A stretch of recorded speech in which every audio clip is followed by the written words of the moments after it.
Ok. Ok. Pode ir. Pode ir. Virou Flávio? Pode começar? Pode.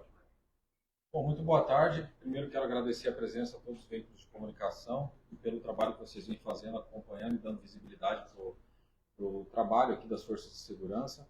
Né? Destacar aqui a integração que a CESP tem promovido e a disponibilidade da estrutura de segurança pública do Estado aqui para as forças de segurança pública local, para melhor atender esse caso. Nós fizemos uma divisão aqui dessa coletiva. Inicialmente, o Major Jimenez, comandante do 25º Batalhão, e o Major Perdoncini vão falar dos trabalhos relacionados a buscas, e na sequência, eu e o Dr. Tiago, nós falamos em relação às investigações em si. Então, fica à vontade, senhores. Boa tarde a todos. Mais uma vez, obrigado pela presença, pelo acompanhamento, né, de todas as situações. Então, em termos de Polícia Militar, desde a última terça-feira que teve início toda essa ocorrência, que recebemos o comunicado da família do desaparecimento de algumas pessoas, passamos a engendrar contatos junto com a Polícia Civil na busca de tentar solucionar esse caso. E todas as informações que foram chegando, a Polícia Militar foi diligenciando em alguns pontos, colocando toda a nossa estrutura logística e de efetivo para dar andamento a esse trabalho. Estão contando com o apoio de todo o efetivo do nosso batalhão, todos os nossos grupos especializados também, apoio de aeronaves do Batalhão de Polícia Militar de Operações Aéreas, atuando também conforme as demandas, conforme as necessidades. E dia após dia, essas buscas foram migrando de um ponto a outro, utilizando efetivo no terreno tanto da localidade de Icaraíma, como o nosso efetivo aqui de Umuarama também, e deixando à disposição toda a estrutura da PM para atuar no compartilhamento de informações com a Polícia Civil também. O nosso serviço reservado recebe um número de informações que a gente está compartilhando concomitantemente junto com a Polícia Civil e engendrando essas diligências. Várias delas ao longo da semana, como por exemplo a de sábado, em que acabou resultando numa diligência em determinada casa, e foi apreendido uma calibre 12, como já divulgado aqui no grupo. Essa foi apenas uma das diligências. E sempre em apoio ao Corpo de Bombeiros também, promovendo a segurança deles e estando junto conforme as buscas e os apoios que eles têm dado a essa situação. Então, por parte da Polícia Militar, é essa a nossa atuação. Se houver algumas perguntas depois, estamos à disposição aqui também. Boa tarde a todos. Por parte do Corpo de Bombeiros, então, nós fomos acionados a partir de quinta-feira. Então, hoje foi o 5º dia de trabalho do Corpo de Bombeiros. Já no primeiro dia, nós conseguimos acionar o binômio canino de Cianorte, um cão de odor específico, em que ele identificou ali no local do pesqueiro o odor do senhor Alencar. Isso foi um primeiro indício por parte do Corpo de Bombeiros. Na sequência, nós acionamos binômios de Londrina e, posteriormente, Curitiba, para atuação com cães com outras características. Então, completando 5 dias de trabalho, sempre binômio bombeiro militar e cão. Desde ontem, então, nós também tivemos o reforço de Curitiba com equipes de aquática com sonar específico para esquadrinhamento de área de rio. Como nós não temos uma confirmação exata de pontos, ou mesmo se eles estão no rio, seja veículos, seja pessoas, esse equipamento que foi trazido de Curitiba foi um diferencial para nos dar mais segurança. Nós focamos então em 65 quilômetros, onde rodamos 130 quilômetros no rio Ivaí até a localidade de Herculândia, então saindo de Porto Camargo até Herculândia, e focamos o esquadrinhamento com o sonar nas duas balsas, que é Herculândia e Porto Novo. Hoje, apenas em Porto Novo, nós fechamos 160 mil metros quadrados de área aquática esquadrinhados com esse equipamento para dar a segurança às equipes policial, militar e policial civil de que naquele ponto não existe veículo, seja pessoa ou algo decorrente desse possível crime. A corporação está com essas estruturas aqui em Umuarama, elas vão permanecer aqui em Umuarama para dar continuidade aos trabalhos que a Polícia Civil e Polícia Militar indicarem para nós. Bom, em relação aos trabalhos de investigação pela Polícia Civil, fazendo um breve retrospecto aí, Nós começamos as investigações na quarta-feira, dia 6 de agosto, com o recebimento dessa notícia do desaparecimento dos quatro. A partir desse momento, a gente buscou construir um itinerário ali percorrido por esses indivíduos e também entender essa história. O que foi apurado é que um morador de Caraíma, Alencar, contratou 3 indivíduos do estado de São Paulo para cobrar uma dívida. Essa dívida ela é originária de um negócio jurídico entre o Alencar e a família que reside ali no município de Caraíma. A compra e venda de uma propriedade rural. Esse negócio ele de fato existiu. Inicialmente foi comentado um valor de dívida de 1 milhão, uma outra família comentou um valor de dívida de aproximadamente 100 mil. O que nós conseguimos levantar até o momento de concreto foi um valor de 255 mil reais. Esse valor é o valor da propriedade que foi escriturada. Essa propriedade ela chegou a ser transferida para um membro dessa família em 5 de agosto de 2024. Esse ato está registrado em cartório, inclusive, e de lá para cá não houve o pagamento do valor acordado, que seriam 10 parcelas de 25 mil reais. E o não pagamento desse valor gerou essa cobrança por parte do Alencar, que contrata esses 3 indivíduos do estado de São Paulo para vir aqui cobrar. Eles vão ali num primeiro momento, na segunda-feira, fazem o primeiro contato com os devedores e na terça-feira retornam por volta do meio-dia para um segundo contato, para continuidade dessa cobrança, e nesse momento eles perdem contato com familiares. E é então que a família procura a polícia e comunica o desaparecimento. Nós temos trabalhado em conjunto com as forças de segurança, colhendo o máximo de informações possíveis. Em relação aos familiares dessas vítimas, eles nos ajudaram, contribuíram, mas não conseguem passar informações tão precisas sobre o negócio, porque nenhuma dessas vítimas, pelo menos dos cobradores, eles esclareciam exatamente ali para suas esposas qual era o exato objeto da cobrança. Eles falavam para elas de forma genérica que estavam vindo aqui para o estado do Paraná cobrar uma dívida e que essa dívida tinha relação com o imóvel, mas não passam para ela ali minúcias desse negócio que poderiam talvez auxiliar mais as investigações.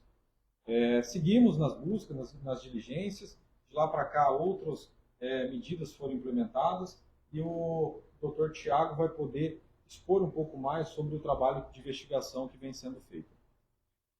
A princípio, a Delegacia de Polícia Civil de Caraíma recebeu na quarta-feira, pela parte da manhã, familiares do Alencar, morador de Caraíma, que ele havia desaparecido desde terça-feira, meio-dia.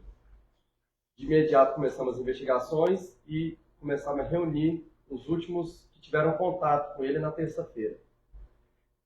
Dentre eles, os cobradores Antônio Buscarioli e o seu filho, que estava com ele na propriedade.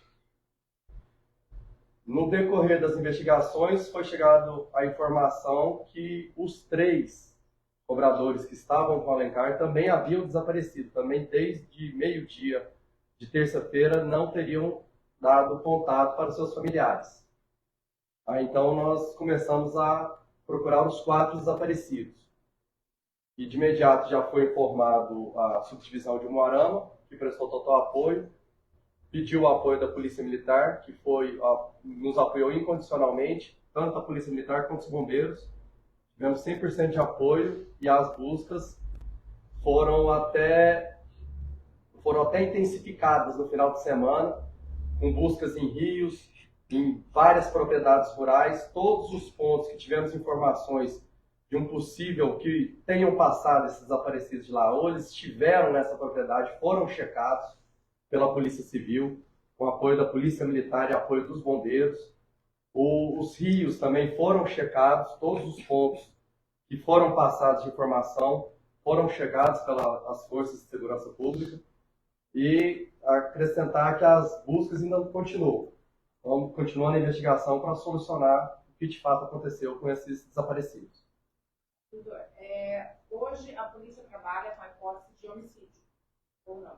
É só essa hipótese, considerando todo o tempo que o pessoal está desaparecido, a quantidade de pessoas que tem Você foi decretada a prisão de 2, que também são considerados foragidos. Hoje, a principal linha é o homicídio? Sim, a principal linha é o homicídio, mas não podemos descartar as outras linhas de investigação. Nada foi decidido ainda. Tá. Pode citar uma outra linha para a gente ter uma ideia? E nesses casos, a gente precisa dar um norte para a investigação, né? Até para você pedir a prisão de uma pessoa, você tem que fazer uma capitulação jurídica. Eles já estão desaparecidos há vários dias. Não houve nenhum contato de pedido de resgate. O contexto do desaparecimento, cobrar uma dívida, indica uma animosidade entre as pessoas e um possível conflito entre elas. Todos esses fatores apontam para a prática de um crime de homicídio. Por isso está sendo tratado como homicídio. Quando a gente fala não podemos descartar, é uma cautela. É mais uma cautela do que um posicionamento jurídico. Porque até que se encontrem corpos, até que se tenha uma confissão do que exatamente aconteceu, é impossível você ter essa dinâmica completa. Então, nós tratamos como homicídio, dado todo o contexto da situação que se apresentou. Alguém que chegou a ser preso? Para averiguação? Não, nós temos a expedição de 2 mandados de prisão temporária dos suspeitos, está em aberto, não foram localizados. Como foi noticiado ali, houve a prisão do indivíduo com uma arma de fogo, mas não é possível nesse momento falar que esse indivíduo preso com a calibre 12, ele está envolvido com morte ou com algo nesse sentido. É algo que demanda aprofundamento da investigação. Doutor, a questão dos celulares, às vezes a questão do GPS, deu aonde, vocês levantaram também essa região e finalizou, não? A polícia tem usado de todos os recursos possíveis para fazer essa localização. É evidente que nesse momento a gente não pode divulgar, né, porque esse tipo de diligência é técnica de investigação, né? Então são as ferramentas de investigação em si a gente não divulga. Mas de fato a gente tem procurado as últimas localizações desses indivíduos através de todos os mecanismos que nós dispomos. Quais são os próximos passos a partir de agora? A investigação agora chegou numa linha que a gente já colheu muita informação e agora é organizar a informação e fazer os pedidos judiciais para chegar numa linha de direcionar para solucionar o caso. Doutor, chegou até nós a possibilidade do envolvimento de um segundo filho que seria faccionado e os cobradores teriam sido mortos e levados os corpos para o Paraguai. Trabalham com essa linha de investigação? Bom, dentro dessa dinâmica de que nada pode ser descartado, né, é possível. Agora, dizer que existe algo concreto nesse sentido, não tem. Isso não existe dentro da investigação, né? É muito provável que o crime tenha ocorrido ali, no distrito de Vila Rica, porque foi o momento que eles perdem o contato, né? Mas nós não achamos um direcionamento para onde esses indivíduos teriam ido, ou mesmo o veículo que eles estavam, que é essa Fiat Toro Branca, né? Logo que a Polícia Civil toma conhecimento do desaparecimento, o Antônio e o Paulo eles são ouvidos. E inicialmente eles informam que esse negócio jurídico sequer é com eles, com outros 2 indivíduos da família, que seriam também filhos desse Antônio, né? Mas nós não ouvimos ainda esses indivíduos para confirmar isso, né? Então, assim como chegou essa versão, existem uma dezena de versões que já chegou para a polícia, né? Então não é possível falar que se trata de um crime com envolvimento do crime organizado, faccionado, que corpos foram levados para o Paraguai, seriam conjecturas. Doutor, esses outros 2 filhos aí que seriam, segundo o pai, o negócio teria sido feito com eles. A polícia tentou localizá-los, tentou ouvi-los ou não? Sim, a polícia tentou localizá-los, tentou descobrir o paradeiro deles, só que sem sucesso até o momento. Outras pessoas da família foram ouvidas também? Sim, outras pessoas foram ouvidas. E eles falaram alguma coisa sobre os juízes?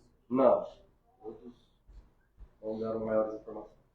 Efetivamente, agora, quais serão os rumos das investigações e as buscas, como que elas se darão daqui para frente? Bom, em relação aos buscos, se quiserem... Claro. Como eu passei, nós agora ficamos num modo de stand-by, aguardando desdobramentos dessa investigação feita por parte da Polícia Civil. Como eu repassei, as equipes de busca especializada aquática e com cão permanecerão na cidade de Umuarama, no quartel do Bombeiro de Umuarama, para, em caso de acionamento, num período de 60 minutos, nós já conseguiríamos estar em qualquer área do entorno da nossa esfera de atuação. Então, ficamos nesse aguardo de possíveis novas informações. O barco daí fica baseado em Porto Camargo, que é já o local regular da nossa embarcação do Corpo de Bombeiros de Umuarama. É verídico que um dos sinais do celular dos cobradores deu inquerência no norte? Aí faz parte da investigação da Polícia Civil.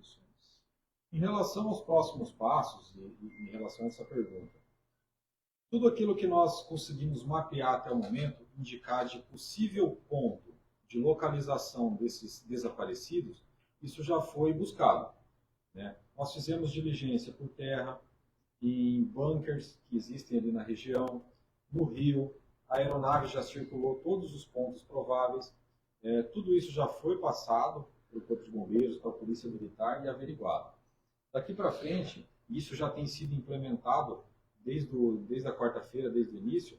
Nós temos implementado medidas cautelares com o objetivo de adquirir dados telefônicos, telemáticos, informáticos.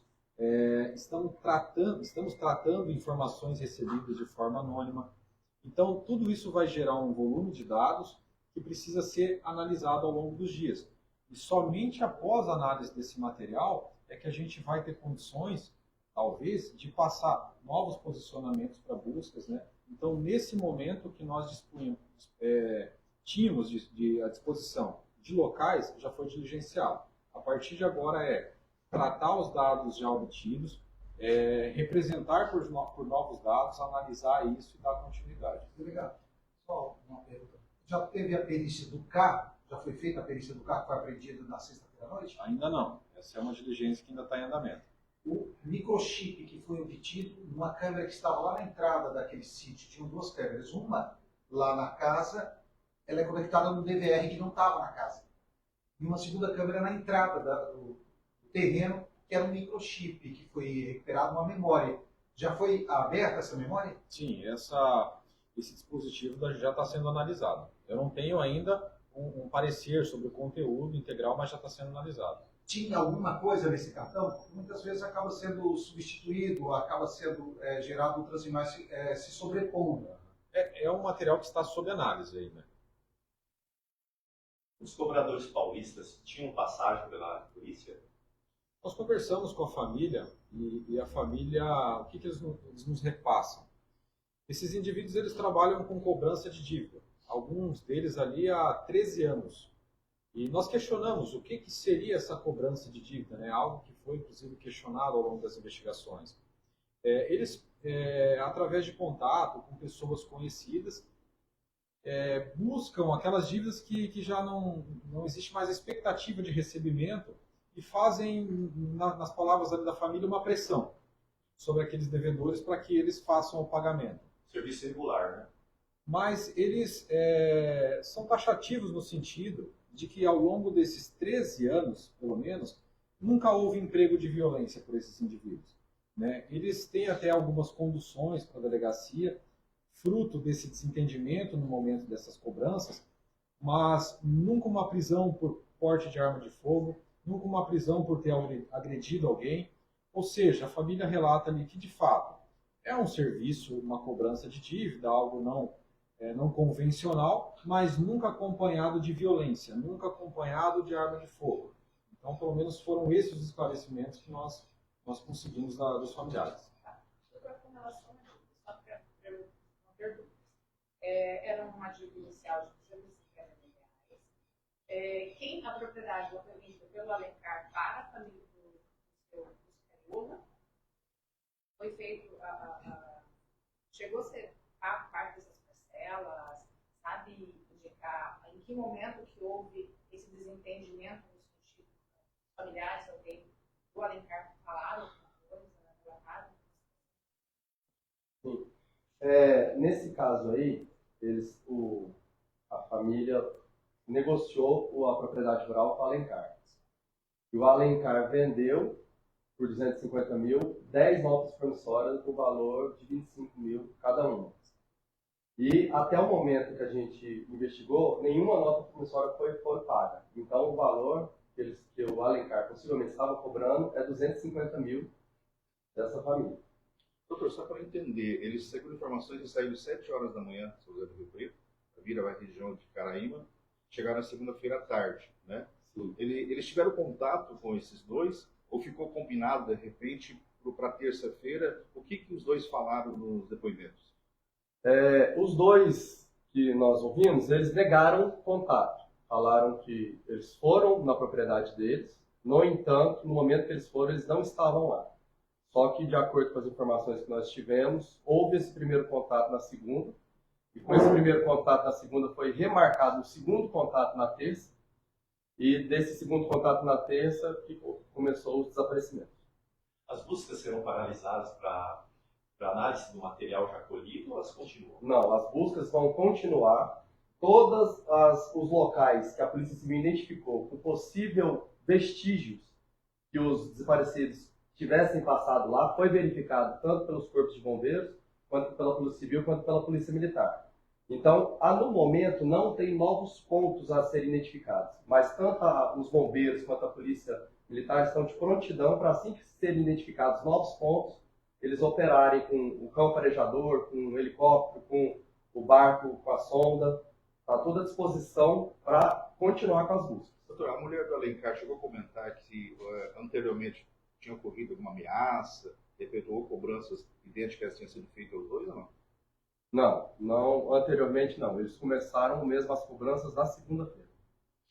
Doutor, ainda ali na busca na propriedade rural, numa segunda visita feita pela polícia ali, não havia mais ninguém da família, a polícia não localizou mais nem o pai nem o filho, morava mais alguém nessa propriedade? Sim, lá é uma propriedade rural onde moram várias famílias, tudo aparentado ali. E na segunda vez que retornamos nessa propriedade para esclarecer novas dúvidas que restaram, já toda a família já não estava mais na propriedade. Sobre a questão das buscas, pode, de repente, solicitar apoio de outros órgãos também para auxiliar o Corpo de Bombeiros? No momento não, porque todos os pontos de interesse, como disse o Dr. Tiago, eles já foram repassados com bastante propriedade. Então, o aguardo é por ter mais informações que nos levem a esse outro ponto de busca, porque, como disse também o Dr. Gabriel desde o início, não se tem a confirmação de qual o efetivo paradeiro dessas possíveis vítimas. Doutor, em relação a justiça definiu, né, a prisão preventiva de pai e filho. Só que o rol de membros da família são muito menores do que isso. Né? Qual o motivo que a justiça foi pedida apenas dos dois, não dos demais membros da família? É porque até o momento, com as informações que nós temos, a gente conseguiu juntar elementos somente desses dois que foram pedidos de prisão. Dos demais, a gente ainda está juntando informações para embasar melhor. Então há a possibilidade de ter mais membros realmente envolvidos e pode haver novos mandatos em breve, né? Sim.